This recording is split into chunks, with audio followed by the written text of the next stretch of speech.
আজ বিলোনিয়া হাসপাতাল পরিদর্শনে গেলেন রাজ্যপাল ইন্দ্রসেনা রেড্ডি নাল্লু।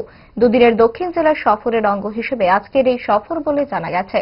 হাসপাতাল ঘুরে দেখার পাশাপাশি সামাজিক স্বাস্থ্য পরিষেবা কেন্দ্র ইন্ডিয়া রেড ক্রস সোসাইটির জেলা কার্যালয় ঘুরে দেখেন রাজ্যপাল। কেন্দ্রীয় সরকারের নির্দেশ অনুযায়ী সীমান্ত লাগোয়া গ্রামের মানুষের জন্য গৃহীত উন্নয়নমূলক কাজ খতিয়ে দেখার বিষয়েও খোঁজখবর নেন রাজ্যপাল। সীমান্ত গ্রামের মানুষের সঙ্গে একান্ত আলাপ আলোচনা করার পরিকল্পনাও রয়েছে রাজ্যপালের এই সফরসূচিতে। এদিন রেড ক্রস সোসাইটি আয়োজিত সভায় বক্তব্য রাখতে গিয়ে সোসাইটির কর্মপরিধি আরও বিস্তৃত করার উপর গুরুত্ব আরোপ করেন রাজ্যপাল ইন্দ্রসেনা রেড্ডি নাল্লু।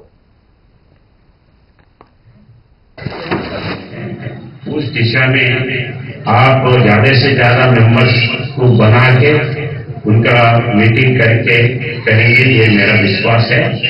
और हर जिला के रेड क्रॉस के लिए लोकल एडमिनिस्ट्रेशन साथ देगा और वैसे ही बाकी के मेरे तरफ से भी ऐसे कुछ प्रोग्राम्स है तो जरूर आके रेड क्रॉस को स्ट्रेंथन करने का एक फोर्स बनाने का जरूरी है। उस दिशा में आप काम करेंगे, ये मेरा विश्वास है।